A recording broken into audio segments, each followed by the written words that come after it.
ಬ್ರಹ್ಮಾಂಡ ಹಗರಣದಲ್ಲಿ ಎನ್ಡಿಎ ಸಚಿವರ ಲಿಂಕ್. ಎನ್ಡಿಎಗೆ ಜನ ಲೆಫ್ಟ್ ರೈಟ್ ತಗೊಂಡಿದ್ದಕ್ಕೆ ಅಕ್ರಮ ಕಣ್ಣೆದುರೇ ಇದ್ರು ಇದೆಂತ ಡ್ರಾಮಾ. ಬಿಜೆಪಿಗೆ ಕೊಟ್ಟು ನೋಡಿ ಕಾಂಗ್ರೆಸ್ ಬಿಗ್ ಶಾಕ್. ಬಿಜೆಪಿ ಮತ್ತು ಕೇಂದ್ರ ಸರ್ಕಾರಕ್ಕೆ ಜನ ಲೆಫ್ಟ್ ರೈಟ್ ತಗೊಂತಿದ್ದಾರೆ. ಕೇಂದ್ರದಲ್ಲಿ ಅಧಿಕಾರ ಕೊಟ್ಟಿದ್ದು ನೀವು ಇಷ್ಟ ಬಂದಂತೆ ವರ್ತಿಸೋದಕ್ಕಲ್ಲ ಅಂತೇಳಿ ಕಿಡಿಕಾರುತ್ತಿದ್ದಾರೆ. ಬ್ರಹ್ಮಾಂಡ ಅಕ್ರಮ ಕಣ್ಣೆದುರು ಇದ್ರು ಬಿಜೆಪಿ ನಾಯಕರದ್ದು ಇದೆಂತ ಡ್ರಾಮಾ ನೋಡ್ರಿ ಅಂತೇಳಿ ಉಗಿದು ಉಪ್ಪಿನಕಾಯಿ ಹಾಕ್ತಿದ್ದಾರೆ. ಇದೇ ವೇಳೆ ಬ್ರಹ್ಮಾಂಡ ಹಗರಣದಲ್ಲಿ ಎನ್ಡಿಎ ಸಚಿವರ ಲಿಂಕ್ ಸಿಕ್ಕಿದ್ದೆಗೆ ಕಾಂಗ್ರೆಸ್ ನಾಯಕರು ಬಿಜೆಪಿ ಮತ್ತು ಎನ್ಡಿಎ ಸರ್ಕಾರಕ್ಕೆ ಕೊಟ್ಟಿದ್ದು ಅದೆಂತ ಬಿಗ್ ಶಾಕ್ ಗೊತ್ತಾ?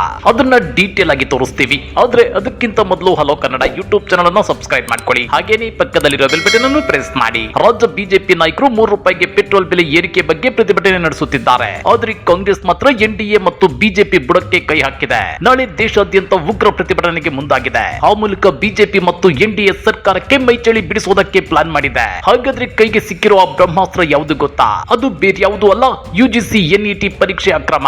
ಹೌದು ವೀಕ್ಷಕರೇ, ಯುಜಿಸಿ ಎನ್ಡಿಎ ಪರೀಕ್ಷೆ ರದ್ದಾದ ನಂತರ ಕಾಂಗ್ರೆಸ್ ಮೋದಿ ಸರ್ಕಾರವನ್ನ ಪೇಪರ್ ಲೀಕ್ ಸರ್ಕಾರ ಅಂತ ಕರೆದಿದೆ ಮತ್ತು ಶಿಕ್ಷಣ ಸಚಿವರು ಈಗ ಜವಾಬ್ದಾರಿಯನ್ನ ತೆಗೆದುಕೊಳ್ಳುತ್ತಾರೆಯೇ ಅಂತ ಕೇಳಿದೆ.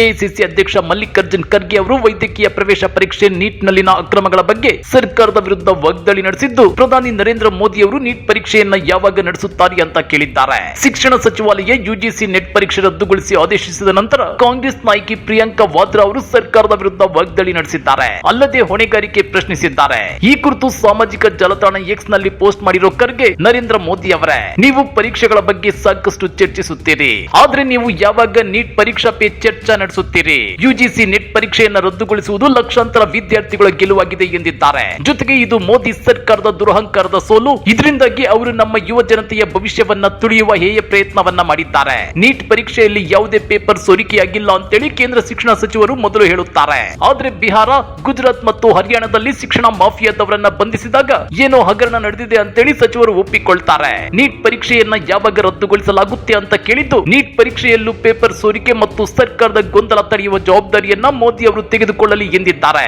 ಮತ್ತೊಂದೆಡೆ ಮೋದಿ ಸರ್ಕಾರ ಯುವಜನರ ಭವಿಷ್ಯದ ಜೊತೆ ಚೆಲ್ಲಾಟವಾಡುತ್ತಿದೆ ಅಂತೇಳಿ ಕಾಂಗ್ರೆಸ್ ಆರೋಪಿಸಿದೆ. ಜೂನ್ 18ರಂದು ಯುಜಿಸಿ ಎನ್ಇಟಿ ಪರೀಕ್ಷೆಯನ್ನ ದೇಶದ ವಿವಿಧ ನಗರಗಳಲ್ಲಿ ನಡೆಸಲಾಗಿತ್ತು. ಪೇಪರ್ ಸೋರಿಕೆಯ ಶಂಕೆಯಿಂದ ಪರೀಕ್ಷೆಯನ್ನು ರದ್ದುಗೊಳಿಸಲಾಗಿದೆ. ಮೊದಲು ನೀಟ್ ಪರೀಕ್ಷಾ ಪತ್ರಿಕೆ ಸೋರಿಕೆಯಾಗಿತ್ತು.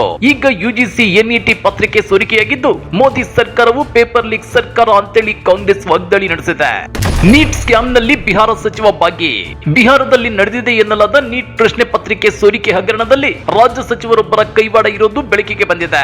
ಆದ್ರೆ ಸದ್ಯ ಆರೋಪಿ ಸಚಿವರ ಹೆಸರನ್ನ ಬಹಿರಂಗಪಡಿಸಿಲ್ಲ. ಪ್ರಕರಣ ಸಂಬಂಧ ಬಂಧಿತನಾಗಿರುವ ಅನುರಾಗ್ ಯಾದವ್ ಎಂಬ ವಿದ್ಯಾರ್ಥಿ ಈ ಪ್ರಕರಣದಲ್ಲಿ ತಮಗೆ ಸಚಿವರ ಬೆಂಬಲ ಇತ್ತು ಅಂತ ಹೇಳಿದ್ದಾನೆ. ಅಲ್ಲದೆ ಪರೀಕ್ಷೆಯ ಹಿಂದಿನ ದಿನ ಆತ ಪಾಟ್ನಾದಲ್ಲಿನ ಸರ್ಕಾರಿ ಅತಿಥಿ ಗೃಹದಲ್ಲಿ ಉಳಿದುಕೊಳ್ಳಲು ಸಚಿವರು ನೀಡಿರುವ ಶಿಫಾರಸು ಪತ್ರವನ್ನ ಸಾಕ್ಷ್ಯವಾಗಿ ತೋರಿಸಿದ್ದಾನೆ. ಜೊತೆಗೆ ಅತಿಥಿ ಗೃಹದಲ್ಲಿ ತನಗೆ ನೀಡಲಾಗಿದ್ದ ಪ್ರಶ್ನೆ ಪತ್ರಿಕೆ ಮಾರನೇ ದಿನ ಪರೀಕ್ಷೆಯಲ್ಲಿ ನೀಡಲಾಗಿದ್ದ ಪ್ರಶ್ನೆ ಪತ್ರಿಕೆಯಂತೆಯೇ ಇತ್ತು ಅಂತ ಬಹಿರಂಗಪಡಿಸಿದ್ದಾನೆ. ಪ್ರಶ್ನೆ ಪತ್ರಿಕೆ ಸೋರಿಕೆ ಹಗರಣ ಸಂಬಂಧ ಬಿಹಾರ ಪೊಲೀಸರು ಈಗಾಗಲೇ 10ಕ್ಕೂ ಹೆಚ್ಚು ಜನರನ್ನ ಬಂಧಿಸಿದ್ದಾರೆ. ಇವರಲ್ಲಿ ವಿದ್ಯಾರ್ಥಿಗಳು, ಪರೀಕ್ಷಾ ಕೇಂದ್ರಕ್ಕೆ ಸೇರಿದ ಕೆಲ ವ್ಯಕ್ತಿಗಳು ಕೂಡ ಸೇರಿದ್ದಾರೆ. ನಾಳೆ ದೇಶಾದ್ಯಂತ ಕಾಂಗ್ರೆಸ್ ಉಗ್ರ ಹೋರಾಟ. ನೀಟ್ ಪರೀಕ್ಷಾ ಅಕ್ರಮ, ಎನ್ಇಟಿ ಪರೀಕ್ಷೆ ರದ್ದು ಸೇರಿದಂತೆ ಹಲವು ಅಕ್ರಮಗಳ ಸರಮಾಲಿ ಕಣ್ಣ ಮುಂದಿದ್ರು ಪ್ರಧಾನಿ ಮೋದಿ ಈ ಬಗ್ಗೆ ತುಟಿ ಬಿಚ್ಚುತ್ತಿಲ್ಲ. ದೇಶದ ಲಕ್ಷಾಂತರ ವಿದ್ಯಾರ್ಥಿಗಳ ಭವಿಷ್ಯದ ಜೊತೆ ಕೇಂದ್ರ ಎನ್ಡಿಎ ಸರ್ಕಾರ ಚೆಲ್ಲಾಟ ಮಾಡ್ತಿದೆ. ಹೀಗಾಗಿ ಕೇಂದ್ರ ಸರ್ಕಾರದ ಈ ಅಕ್ರಮದ ವಿರುದ್ಧ ನಾಳೆ ಅಂದ್ರೆ ಜೂನ್ 21ರಂದು ದೇಶಾದ್ಯಂತ ಕಾಂಗ್ರೆಸ್ ನಾಯಕರು ಉಗ್ರ ಪ್ರತಿಭಟನೆಗೆ ಸಜ್ಜಾಗಿದ್ದಾರೆ. ಜೊತೆಗೆ ದೇಶದ ಎಲ್ಲಾ ರಾಜ್ಯಗಳ ರಾಜಧಾನಿಗಳಲ್ಲೂ ಈ ಪ್ರತಿಭಟನೆ ಹಮ್ಮಿಕೊಳ್ಳುವುದಾಗಿ ಕಾಂಗ್ರೆಸ್ ನಾಯಕರು ಹೇಳಿಕೊಂಡಿದ್ದಾರೆ. ಅದೇನೇ ಇರಲಿ, ದೇಶದಲ್ಲಿ ಪರೀಕ್ಷಾ ಅಕ್ರಮಗಳ ಸರಮಾಲಿಯೇ ಎದ್ದು ಕಾಣ್ತಿದೆ. ಲಕ್ಷಾಂತರ ವಿದ್ಯಾರ್ಥಿಗಳ ಭವಿಷ್ಯ ಮಣ್ಣು ಪಾಲಾಗ್ತಿದೆ. ಇಂಥ ಜ್ವಲಂತ ಸಮಸ್ಯೆಗಳು ಕೇಂದ್ರ ಮೋದಿ ಸರ್ಕಾರಕ್ಕೆ ಕಂಡು ಬರ್ತಿಲ್ವಾ? ಇಲ್ಲ ಕಣ್ಣಿದ್ದು ಕುರುಡರಂತೆ ವರ್ತಿಸುತ್ತಿದ್ದಾರಾ? ಅಕ್ರಮ ಕಣ್ಣೆದುರು ಇದ್ರೂ ಅದ್ಯಾಕೆ ಈ ನವರಂಗಿ ನಾಟಕ ಅಂತೇಳಿ ಜನಸಾಮಾನ್ಯರು ಎನ್ಡಿಎ ಸರ್ಕಾರಕ್ಕೆ ಲೆಫ್ಟ್ ರೈಟ್ ತಗೊಂತಿದ್ದಾರೆ. ಇದು ಮುಂದಿನ ದಿನಗಳಲ್ಲಿ ಕೇಂದ್ರ ಬಿಜೆಪಿ ಮತ್ತು ಎನ್ಡಿಎ ಸರ್ಕಾರಕ್ಕೆ ಕಂಟಕವಾಗುವ ಎಲ್ಲ ಸಾಧ್ಯತೆಯೂ ಎದ್ದು ಕಾಣ್ತಿದೆ. ಈ ಬಗ್ಗೆ ನೀವೇನಂತೀರಾ? ಕಮೆಂಟ್ ಮಾಡಿ, ವಿಡಿಯೋ ಲೈಕ್ ಮಾಡಿ, ಶೇರ್ ಮಾಡಿ. ಇಂಥ ಮತ್ತಷ್ಟು ರೋಚಕ ರಾಜಕೀಯ ಸುದ್ದಿಗಳನ್ನ ಮಿಸ್ ಮಾಡದೆ ನೋಡಬೇಕು ಅಂದ್ರೆ ಹಲೋ ಕನ್ನಡ ಯೂಟ್ಯೂಬ್ ಚಾನಲ್ ಅನ್ನ ಸಬ್ಸ್ಕ್ರೈಬ್ ಮಾಡ್ಕೊಳ್ಳಿ.